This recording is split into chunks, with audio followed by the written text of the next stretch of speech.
ناظرین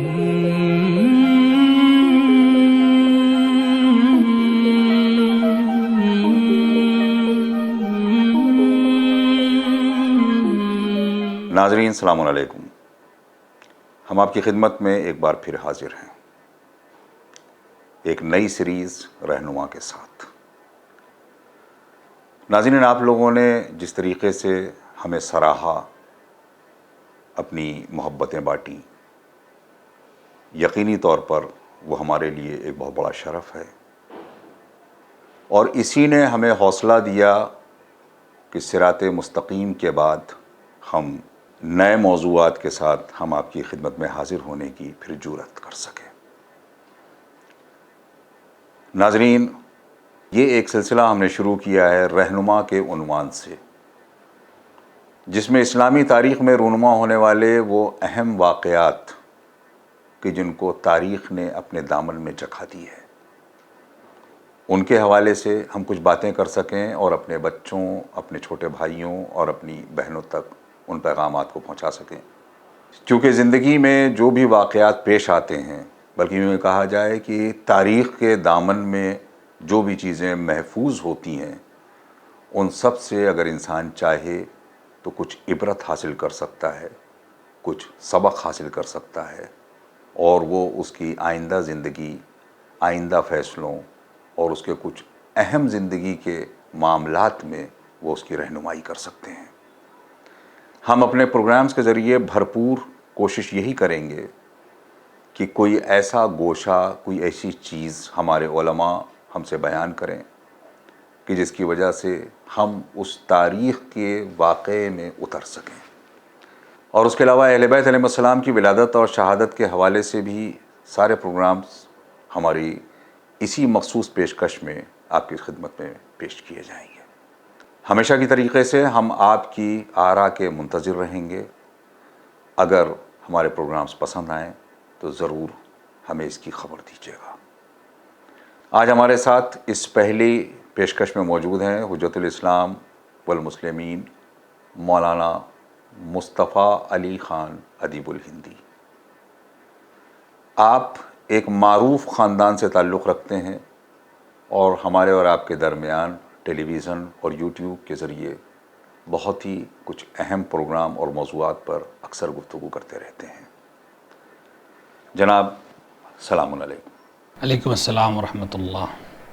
آج چونکہ جنگ حنین کے متعلق ہم کو گفتگو کرنی ہے، ہم نے یہ دیکھا ہے کہ جو بھی اہم ترین جنگیں ہیں یا جو بھی اہم ترین واقعات ہیں، ان میں یا تو اس جگہ کا دخل ہوتا ہے یا جس چیز کی خاطر وہ مارکا پیش آیا اس کا ذکر ہوتا ہے۔ تو اسی طریقے سے اس جنگ کو جنگ حنین کیوں کہا جاتا ہے؟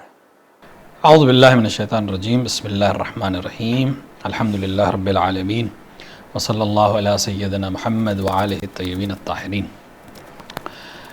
جنگ حنین فتح مکہ کے بعد پیش آئی۔ اس کو حنین یا غزوہ حنین یا غزوہ حوزان بھی کہتے ہیں۔ حوزان اس لیے کہتے ہیں کہ قبیلہ حوزان سے جنگ ہوئی، اور حنین اس لیے کہتے ہیں کہ حنین مکے سے تقریباً 23 کلومیٹر طائف کی طرف جب آپ بڑھیں تو اس مقام کا نام ہے، اس وادی کا نام ہے جہاں یہ معرکہ پیش آیا۔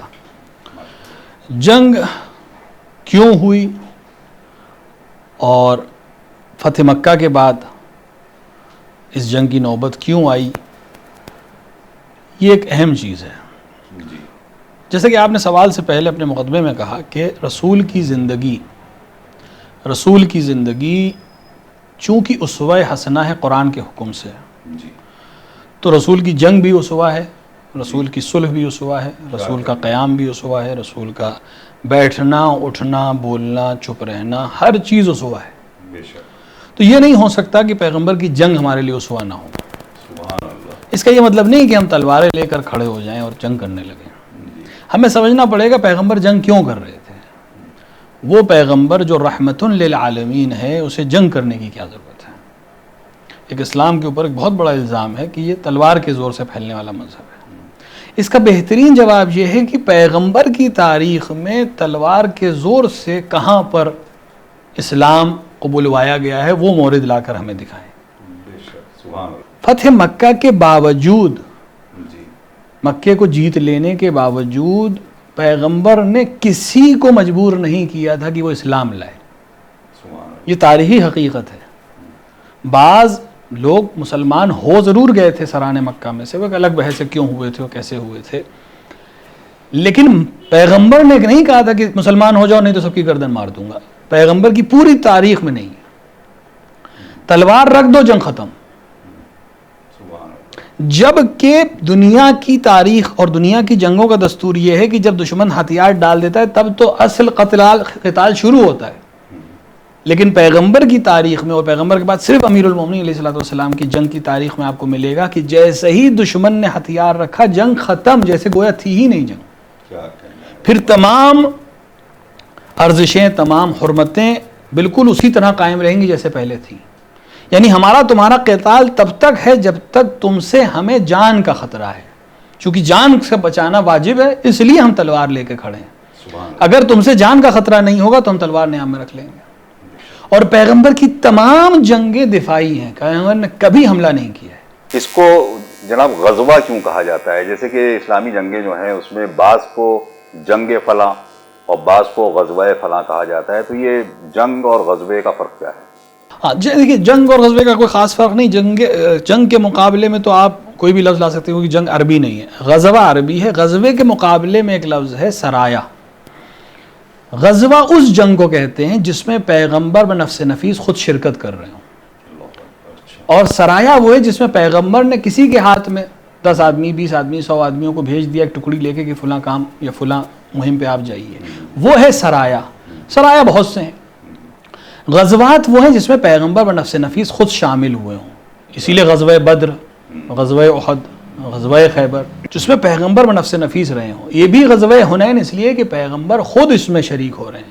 12,000 کا لشکر لے کے آپ نکل رہے ہیں جنگ کے لیے مکے سے فتح مکہ کے بعد، جس میں 10,000 افراد پہلے سے مسلمان ہیں اور 2,000 وہ لوگ ہیں جو مکے میں تازہ مسلمان ہوئے ہیں. ان کے ساتھ پیغمبر، چونکہ پیغمبر ہیں شامل، لہٰذا غزوہ کہتے ہیں. اس پہ یہ تعداد ہے، اس پہ تو ہم بعد میں آئیں گے کیونکہ یہ بڑا اہم موضوع ہے یہ اس غزوے کا. ابھی جو آپ نے ایک جملہ فرمایا کہ فتح مکہ میں کوئی نہ خون بہا نہ تلوار اٹھی اور آسانی کے ساتھ مکہ فتح ہو گیا. اب جب اتنا بڑا واقعہ پیش آ گیا، مکے کو فتح کرنا کوئی معمولی چیز نہیں تھی، جہاں سے ہر فساد کی ابتدا ہوئی اسلام کے خلاف. وہی جب فتح ہو گیا تب پرسکون ہو کر کے بیٹھ جانا چاہیے تھا. یہ اس کے فوراً ہی بعد تقریباً اس غزوے کی نوبت کیوں آ رہی ہے؟ دیکھیں، فتح مکہ ایک ایسی چیز تھی کہ جس کو عرب کے قبائل سوچ نہیں سکتے تھے. جو بڑے قبیلے تھے عرب کے، ان کا مرکز تھا مکہ. جو بڑے قبیلے تھے عرب کے وہ سوچ نہیں سکتے تھے کہ مکہ ہمارے ہاتھ سے چلا جائے گا. مکہ سینٹر تھا ان کا. اور اگر آپ جنگوں کی تاریخ کو دیکھیں، پیغمبر کی ہجرت سے پہلے ہو یا چاہے پیغمبر کی ہجرت کا، جنگیں زیادہ تر پیغمبر کی ہجرت کے بعد ہیں، لیکن پیغمبر کو جو اذیت ہے وہ مکے میں سب سے زیادہ ہے کہ مکے میں تھے. لیکن مکے سے ہجرت کرنے کے باوجود مکے والوں نے پیغمبر کا پیچھا نہیں چھوڑا. مسلسل اذیت، یہاں تک کہ جتنی جنگیں ہیں یا مکے والوں سے ڈائریکٹ جنگ ہے یا مکے والوں کی سپانسرڈ جنگ ہے. اور اس سپانسرڈ لفظ کا استعمال میں نے اس لیے کیا کیونکہ مکے میں بہت سے ایسے لوگ تھے جن کو فتح مکہ کے دن رسول اللہ نے چھوڑ دیا جبکہ وہ سپانسر تھے جنگوں کے. اور یہ دنیا تک جانا چاہیے کہ پیغمبر کی سیرت میں ان لوگوں کو بھی معاف کرنا ہے جو سپانسر تھے جنگ کے، جنہوں نے پیغمبر کے خلاف پیسے دیے لوگوں کی، جا کے قتل کرو پیغمبر کو، نہ صرف مسلمانوں کو. آپ جنگوں کی تاریخ پڑھیں، بدر کہاں ہو رہی ہے؟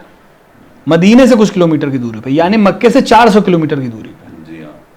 احد بالکل مدینے میں، یعنی اگر آپ پیدل چلیں تو شاید 40 منٹ میں پہنچ جائیں. مزار نبوی سے احد کا میدان جو ہے وہ 45 منٹ واک ہے. یہ سب چیزیں خود ثابت کرتی ہیں کہ یہ ڈیفنس اسٹریٹجی بھی تھا. چاہے جنگ تلوار اٹھی، مدینے جی سب آ رہے ہیں حملہ کر رہے ہیں، یا لشکر بھیجے جا رہے تھے یا یہ خود لے کے آ رہے تھے. اور وہ سوچ نہیں سکتے تھے کہ مکہ ہمارے ہاتھ سے چلا جائے گا. 10,000 کے لشکر کے ساتھ پیغمبر مکے تک پہنچے اور مکے کے لوگ اب اس حالت میں نہیں رہ گئے تھے کہ 10,000 لوگوں سے لڑ سکے. بلکہ وہ عجیب سی چیز ہے اور واقعاً وہ ضروری اس لیے ہے کہ تاریخ نے بھی نقل کیا ہے اور ہمیں بھی نقل کر دینا چاہیے تاکہ جو لوگ اس کو مطالعہ کرتے ہیں اور سمجھتے ہیں وہ ضرور اس واقعے کو سمجھیں کہ مکے کے میں چونکہ جناب عباس رسول اللہ کے چچا مکے میں ہی تھے، تو مکے سے وہ ابو سفیان کو لے کر ایک جگہ پر آئے اور وہاں سے جناب رسول کا لشکر دکھایا۔ 10,000 کا لشکر دیکھنے کے بعد تاریخ نے نقل کیا کہ ابو سفیان نے ایک جملہ کہا کہ عباس، چونکہ دوستی تھی دونوں میں، کہ اے عباس تمہارے بھتیجے نے تو بہت بڑی حکومت بنا لی، جس کے اوپر عباس نے ٹوک کر کہا کہ وائے ہو تجھ پر، اس کو حکومت نہیں نبوت کہتے ہیں۔ اور اس کے کچھ گھنٹوں بعد ابو سفیان مسلمان ہو گیا ہے۔ یہیں پر ایک جملہ بہت اچھا، بلکہ خطیب اکبر کا ایک جملہ بھی ہے کہ دونوں فیملیز کے نظریات سمجھ میں آتے ہیں ان دو جملوں سے۔ بالکل، اور یہیں سے یہ سمجھ لینا چاہیے کہ اس کے کچھ گھنٹے بعد، 1 گھنٹے بعد یا 2 گھنٹے بعد ابو سفیان مسلمان ہو گیا ہے پیغمبر کے ہاتھ کے اوپر، کلمہ پڑھ لیا اس نے۔ تو 2 گھنٹے پہلے جس کے نظریہ حکومت تھا، وہ 2 گھنٹے بعد جب مسلمان ہوا ہے تو کس چیز کے بنا پر مسلمان ہوا ہے؟ رسول اللہ کو رسول اللہ سمجھ کر ہو رہا ہے یا اس کی حکومت کے سامنے اپنے آپ کو شکست خوردہ دیکھ کر جان بچانے کا ایک واحد راستہ اس کو اسلام لانا لا رہا ہے؟ کیا کہنا ہے جی، بہت اور شاید یہی وجہ ہے کہ فتح مکہ میں جب پیغمبر نے پناہ گاہوں کے نام لیے کہ جو انسان اپنے گھر کا دروازہ بند کر لے اسے پناہ ہے، جو ہتھیار ڈال دے اسے پناہ ہے، جو کعبے حرم میں چلا جائے اس کو پناہ ہے، جو ابو سفیان کے گھر میں چلا جائے اسے پناہ ہے، تو بہت سے لوگوں کے ذہن میں آ سکتے ہیں کیا حرمت کعبہ اور حرمت خانہ ابو سفیان کو رسول برابر کر رہے ہیں؟ ظاہری طور پہ یہاں بھی پناہ ہے وہاں بھی پناہ ہے، لیکن اہل ذوق اور اہل مطالعہ کے لیے جو بین السطور پڑھنا جانتے ہیں، سبحان اللہ، ان کے لیے یہ سمجھنے کی چیز ہے کہ یہ دیکھو کون کہاں پناہ مانگ رہا ہے۔ بعد میں اس کے بعد اس کی تاریخ کو تم سمجھ لو گے کہ جو ابو سفیان کے گھر میں پناہ مانگ رہا ہے وہ کس کو اپنا ملجا و ماوا سمجھ رہا ہے، اور جو کعبے میں پناہ مانگ رہا ہے وہ کس کو ملجا و ماوا سمجھ رہا ہے۔ سبحان اللہ، سبحان اللہ۔ تو اب ان کے لیے ایک بہت بڑا مسئلہ تھا کہ مکہ چلا گیا ہمارے ہاتھ سے، لہٰذا قبیلہ حوزان اور قبیلہ ثقیف کے تقریباً 12,000 افراد اور بعض نے 20,000 تک لکھا ہے، جمع ہوئے کہ ہم آخری ایک معرکہ لڑیں گے اور اس میں مکے کا بدلہ بھی لیں گے اور جو باقی جنگیں ہوئی ہیں اس کا بھی بدلہ لیں گے، اور اس مسئلے کو جو اسلام سے ہمیں خطرہ ہو رہا ہے کیونکہ مکہ ختم ہو گیا تو ہم بھی ختم ہو جائیں گے، اس کا ہم بدلہ لے لیں گے اور اس معاملے کو ایک طرفہ کر کے ختم کر دیں گے۔ لہٰذا اچھا، اور یہ بہت اپنے آپ کو جنگ کے فنون جنگ کے ماہر بھی مانتے تھے، بہت مضبوط قبیلہ تھا، بہت طاقتور قبیلہ تھا، جنگی حال جو ان کے پاس چونکہ وادیاں تھیں، پہاڑیوں میں تھے، تو دیکھیں زمینی میدان میں جنگ کا مسئلہ الگ ہوتا ہے، جہاں پہاڑیاں ہوں وہاں مسائل الگ ہوتے ہیں، اور یہ اپنے علاقے میں لڑ رہے تھے تو ان کو اس کا فائدہ اسٹریٹجیکل لحاظ سے بہت مضبوط معلوم تھی۔ اس کے علاوہ انہوں نے ایک کام یہ کیا تھا کہ کہیں سے کوئی فرار نہ رہ جائے اور ہر ایک جان کی بازی لگا کے لڑے۔ سرداروں نے دونوں قبیلوں کے یہ کام کیا تھا کہ عورتوں، بچوں، گھر کے ساز و سامان تک کو، بکریاں، اونٹ، بھیڑ، ہر طرح کی چیزیں سب ساتھ میں لے کے میدان جنگ میں آ گئے تھے کہ جو بھی کوئی فرار کرنے کی جگہ ہی نہیں، جو بھی تم جس چیز کے لیے فرار کر کے اپنے گھر جانا چاہتے ہو یہی ہے، تو تمہیں آخری دم تک ان کے ہم اپنے لیے نہیں تو ان کے دفاع میں تم لڑو گے۔ یعنی دشمن نے اپنا سارا اساس میدان میں لے آئے تھے وہ کہ بھاگ کے بیوی بچوں کے پاس جانا ہے، بھاگ کے والدین کے پاس جانا ہے، بھاگ کے اساس کے پاس جانا ہے، سب یہی ہیں، تم کم سے کم اس کو بچانے کے لیے، اپنی ناموس کو بچانے کے لیے مسلمانوں سے لڑو گے۔ لہٰذا ایک بہت بڑی تعداد وہاں تھی اور وہ اسلام کے لیے ایک بہت بڑا خطرہ بن سکتی تھی۔ لہٰذا جیسے ہی پیغمبر کو خبر ہوئی، پیغمبر نے لشکر کو آمادگی کے لیے حکم دیا، اور چونکہ اتنی بڑی جنگ کے لیے تیاری سے پیغمبر نہیں آئے تھے، لہٰذا پیغمبر نے مکے میں ہتھیار فراہم کیے۔ کن لوگوں سے ہتھیار لیے؟ وہ لوگ جو کل تک پیغمبر کے خلاف ہتھیار دے رہے تھے۔ یہاں پر ایک شخص کا نام آتا ہے امیہ بن سفیان، امیہ بن صفوان بھی لکھا گیا ہے، یہ بہت امپورٹنٹ کیریکٹر ہے، یہ مسلمان نہیں ہوا تھا اور یہ سب سے بڑا کارخانہ تھا اس کے پاس ہتھیاروں کا۔ اس سے پیغمبر نے کہا کہ مجھے 1000 زریں چاہیے تم سے، تو اس نے ایک سوال کیا پیغمبر سے، کیا میں مجبور ہوں محمد تمہیں یہ زرہ دینے کے لیے؟ اس نے پیغمبر کا نام لیا، مسلمان نہیں ہوا تھا، رسول نہیں مانتا تھا۔ یہ کون ہے جس نے 7 سال تک پیغمبر کے خلاف سپلائی کیا ہے اسلحوں کو؟ اس سے آج پیغمبر کہہ رہے ہیں مجھے 1000 زرہ چاہیے تم سے.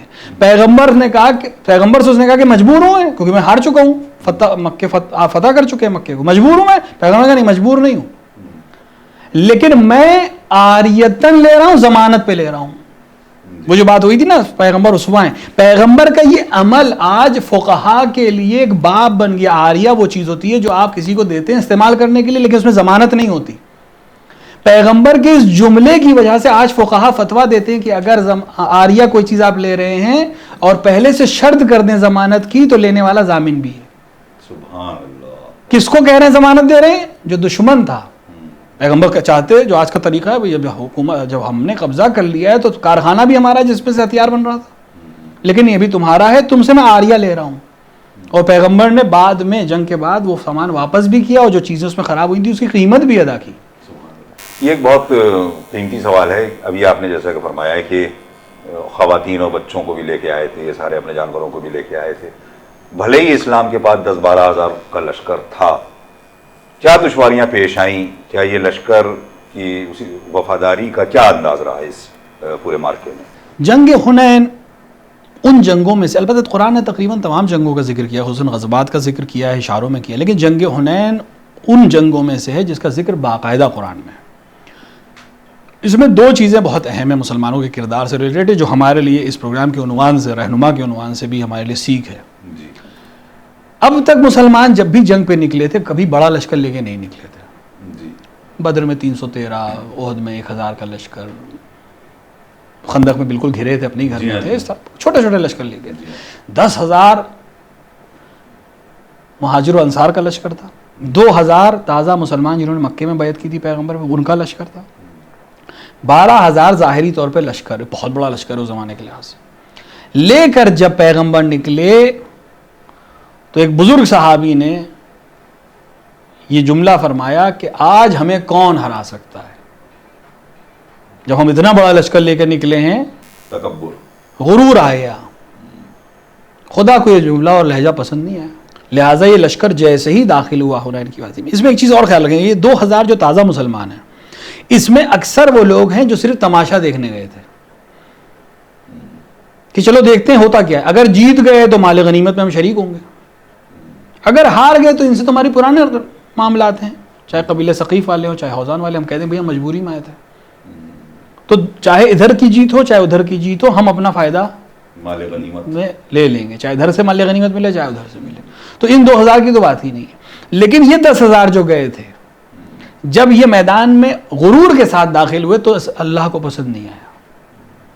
اور دشمن چونکہ اپنی ناموس تک کے دفاع کے لیے عنوان سے لڑ رہا تھا, اس نے شروع میں جو حملہ کیا مسلمانوں پر, گھاٹیوں میں سے مختلف طرح سے تیر آنا شروع ہوئے, اور مسلمانوں کو پتہ ہی نہیں چل رہا تھا کہ کدھر سے تیر آ رہے ہیں, تو مسلمانوں نے راہ فرار اختیار کی. اور نوبت یہاں تک آئی کہ پیغمبر کے پاس بعض روایات کے حساب سے 5, بعض روایات کے حساب سے 9, اور بعض نے 10 لوگوں کے نام بتائے ہیں کہ اس 10,000 یا 12,000 میں صرف 10 لوگ پیغمبر کا دفاع کر رہے تھے. 10 ثابت قدم, 10 ثابت, اس میں اور 4-5 خواتین تھیں جو پیغمبر کے ساتھ رہیں. ہاں, تو بہت ضروری ہے پہلے درمیان میں ہی یہ 10 افراد یا 9 افراد جو بھی ہیں, یہ نام تو لیے جا سکتے ہیں کہ بہت آسانی. بالکل بالکل. تو میں آپ کے خدمت میں تاریخ احمدی سے اور دیگر تواریخ سے, جو کئی لوگوں نے, چونکہ کسی نے 4 کسی نے 5 کسی نے 9 تک کا نام لیا ہے, اس میں 6 بنی ہاشم سے ہیں پیغمبر کو چھوڑ کے. ان 10 میں 6 بنی ہاشم ہیں. علی علیہ الصلوۃ والسلام, جناب عباس یعنی پیغمبر کے چچا, جناب عباس کے 2 بیٹے فضل اور فضیل, یہ دونوں میدان میں ہیں. اس کے بعد ابو سفیان بن حارث بن عبد المطلب, یہ وہ ابو سفیان بن حرب نہیں ہے, ابو سفیان بن حارث بن عبد المطلب یعنی بنی ہاشم سے. اور انہی کے بھائی ربیعہ بن حارث بن عبد المطلب. یہ 6 افراد بنی ہاشم سے ہیں. 4 افراد کا نام ملتا ہے جو غیر ہاشمی تھے, وہ ہیں جناب اسامہ بن زید, جو لشکر اسامہ بن زید وقت رحلت پیغمبر کے سردار بنائے گئے, وہ اسامہ بن زید. ایمن ابن ام ایمن, یہ بھی بہت امپورٹنٹ کردار ہے. ابو حارث انصاری, جن کی زوجہ نے ان کے اونٹ کی مہار تھامی ہوئی تھی اور ان کو جانے نہیں دے رہی تھی کہ تم رکو اور پیغمبر کا دفاع کرو، تم پیغمبر سے بیعت میں ہو اور پیغمبر کے دفاع کرنا تمہاری ذمہ داری ہے۔ اور ابن مسعود، یہ 4 لوگ، یعنی کل ملا کر 9 یا 10 آدمی، 4 ہاشمی، 6 ہاشمی اور 4 غیر ہاشمی، باقی سب فرار کر چکے تھے۔ تو جنگ کے نتائج کا تو بڑا منفی اثر رہا ہوگا۔ ظاہر سی بات ہے پورا لشکر چلا جائے گا تو کیا حال ہوگا، لیکن ان 10 نے جنگ کرنا شروع کی، پیغمبر کا دفاع کرنا شروع کیا۔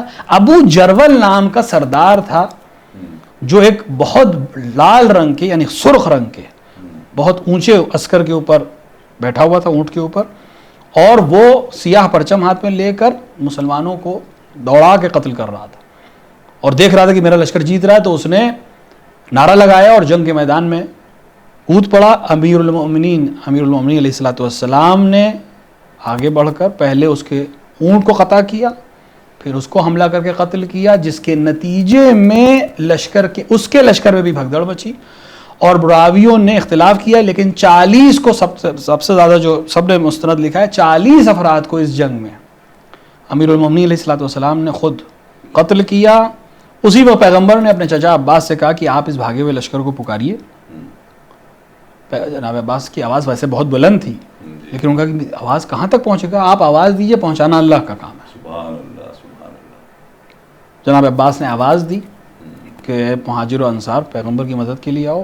وہ لوگ دھیرے دھیرے پلٹنا شروع ہوئے۔ ادھر امیر المومنین نے جنگ کو محاذ کو سنبھالا ہوا تھا، دھیرے دھیرے لوگ آنا شروع ہوئے، اور جناب پیغمبر صلی اللہ علیہ وآلہ نے اپنے بھائی ابو سفیان بن حارث بن عبد المطلب سے کہا کہ ایک مشت خاک مجھے دو، اور پیغمبر نے خاک لے کے پڑھ کر اس کو دشمنوں کی طرف پھینکا یا اس کی طرف رمی کیا، جس کے نتیجے میں دشمنوں میں ایک عجیب سی بھگدڑ مچی، اور قرآن نے بھی کہا کہ ہم نے 3000 سے زیادہ فرشتوں سے تمہاری حنین کے میدان میں مدد کی ہے۔ البتہ عدد مختلف ہے، یعنی ایک طریقے سے تاریخ اسلام کی دوسری جنگ ہے کہ جس میں فرشتوں کے ذریعے ایک بدر کے لیے ایک بدر کے لیے ملتا ہے، اور ایک اسی لیے بعض علماء نے جنگ حنین میں مشرکین یا کفار کے مقتولین کی تعداد بدر کے برابر ہی 70 لکھی ہے، لیکن جس طرح وہاں 70 میں سے 35 امیر المومنین نے قتل کیے تھے، باقی سب میں شریک تھے، اسی طرح یہاں 70 میں سے 40 امیر المومنین نے قتل کیے ہیں۔ بعض نے 150 تک نقل کیا ہے کہ اس جنگ میں مارے گئے، اور اس کے بعد جب لشکر پسپا ہوا تو پھر ان کے پاس کوئی پناہ گاہ نہیں تھی، بھاگا ہوا لشکر دوبارہ میدان میں پہنچا اور مال غنیمت میں شریک ہونے کی غرض سے وہاں پہنچ گیا، اور ایک عظیم فتح۔ فرشتوں کی امداد آ ہی گئی ہے تو پھر اس کے بعد اس لشکر کی کوئی خاص ضرورت، اس کی لشکر کی صرف ضرورت، چونکہ فرشتوں کو مال غنیمت چاہیے نہیں ہے، انہی کو چاہیے، لہٰذا فرشتے نظر بھی نہیں آتے، میرے خیال سے حملے ہو رہے ہوں گے مگر حملہ کر کون رہا ہے یہ تو سمجھ میں آتا نہیں ہوگا۔ اور اس لشکر کو ظاہری طور پر اس لشکر کو، ورنہ صرف رسول اللہ اور ان کے ساتھ ثابت قدم افراد کو یہ عظیم جنگ حاصل ہوئی، جس میں ایک عظیم مال غنیمت مسلمانوں کو حاصل ہوا۔ 6000 سے زیادہ لوگ اسیر کیے گئے، اور جانور جو ملے اور جو چاندی ملی اس کی ایک عظیم تعداد جو بانٹی گئی، تو مسلمانوں کو ایک بہت بڑا حصہ مال غنیمت میں ہر ایک کو ملا، اور وہ مسلمان جو ابھی تک برے حالات میں تھے، جو کچھ مال ان کو خیبر سے ملا تھا اور کچھ یہ جنگ حنین کا مال ہے یہاں پر اس طرح سے جی۔ بڑی ایک اہم شخصیت کا بھی آپ نے ذکر کیا اور ہم لوگ بھی برابر سنتے آتے ہیں، جناب ام ایمن۔ جی یہ بڑی ایک تاریخ کی اہم شخصیت، تاریخ ساز شخصیت بھی، جناب رسالت مآب صلی اللہ علیہ وآلہ وسلم مولا کائنات، چند واقعات ان سے منسوب ہیں۔ امام حسین علیہ السلام جب کربلا کے لیے نکل رہے تھے اس وقت بھی آپ موجود تھیں، ان کے بارے میں کچھ بیان فرمائیں، اس لیے کہ عموماً یہ ہوتا ہے کہ ہم لوگ جو ہیں وہ اہل بیت سے وابستہ جو شخصیتیں ہیں ان کے چند واقعات ہم لوگوں کو مل جاتے ہیں، ایک جملہ 2 جملہ، اسی کو ہم ان کی پوری شخصیت سمجھ بیٹھتے ہیں، اور وہ اس درجے تک کیسے پہنچے کہ اہل بیت نے ان کو اپنا ہمراز بنایا یا ان کو اپنا مشاور بنایا۔ ظاہر ہے کہ شخصیت کی بلندی اور عظمت اس طرح کا موقع دیتی ہے، تو وہی میں جاننا چاہتا ہوں جناب ام ایمن کی شخصیت کے بارے میں کیا بتا سکتے ہیں آپ؟ دیکھیے، جناب ام ایمن تاریخ کی اہم شخصیت ہونے کے ساتھ ساتھ بقول پیغمبر اکرم صلی اللہ علیہ وآلہ بہشتی خاتون ہونے کے ساتھ ساتھ سبحان اللہ. تاریخ کی ایک ایسی شخصیت ہیں جن کے صرف وجود سے جی. بہت سے مسائل حل ہو جائیں، صرف نام سے. ان شخصیات میں سے ام ایمن کون ہے؟ اگر انسان یہ سمجھ لے تو تاریخ کے بہت بڑے بڑے مسائل حل ہو سکتے ہیں صرف جان کر کہ ام ایمن تھی کون. جی.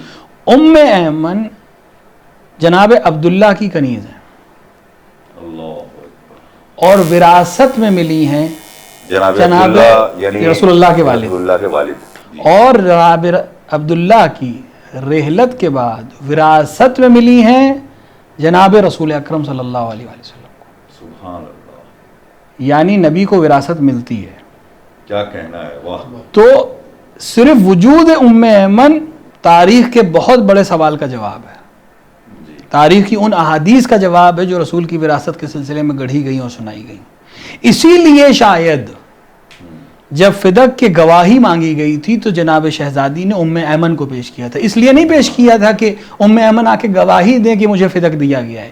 ام ایمن کا وجود گواہی ہے کہ شہزادی کو فدق ملنا چاہیے، سبحان اللہ. کیونکہ ام ایمن وراثت میں ملی ہے. سامنے والا کہہ رہا ہے کہ وراثت نہیں ملتی، تو ام ایمن کا وجود بتا رہا ہے کہ وراثت ملتی ہے. ختم ہو جاتی ہے بات. ام ایمن ان افراد میں سے ہیں جنہوں نے شروع سے لے کر آخر تک اہل بیت علیہ الصلوۃ والسلام کے ساتھ وفاداری کی ہے.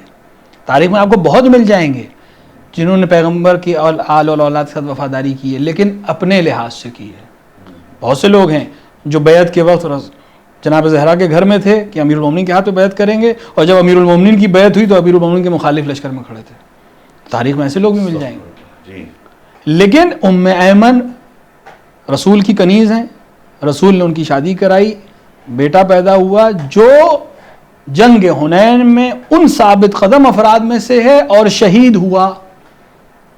8-9 لوگ ہیں اور ان 9 میں ایک ایمن ہے جن کی وجہ سے ام ایمن کہلائی وہ، جی ہاں. اور وہ شہید ہوئے حنین میں.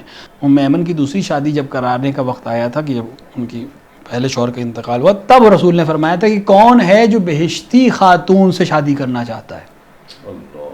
تو سب سے پہلے زید بن حارثہ نے آ کر خواستگاری کی اور رسول نے عقد پڑھا، جن کے نتیجے میں اسامہ بن زید پیدا ہوئے. اور اسامہ بن زید بھی ان 10 لوگوں میں سے ہیں جو اس وقت بہت کم سن تھے، پھر بھی وہ جنگ حنین میں ثابت قدم افراد میں رہے. اور یہی اسامہ بن زید ہیں جن کو بعد میں رسول اللہ نے ایک بڑے لشکر کے ساتھ روم کے بارڈرز کے اوپر بھیجنے کی تجویز کی تھی، اور تمام مسلمانوں کو کہا تھا کہ ان کے لشکر میں رہو، اور اعلان کیا تھا ان لوگوں کو کہ جو اسامہ کے لشکر سے روگردانی کر کے واپس مدینے کی طرف آئیں.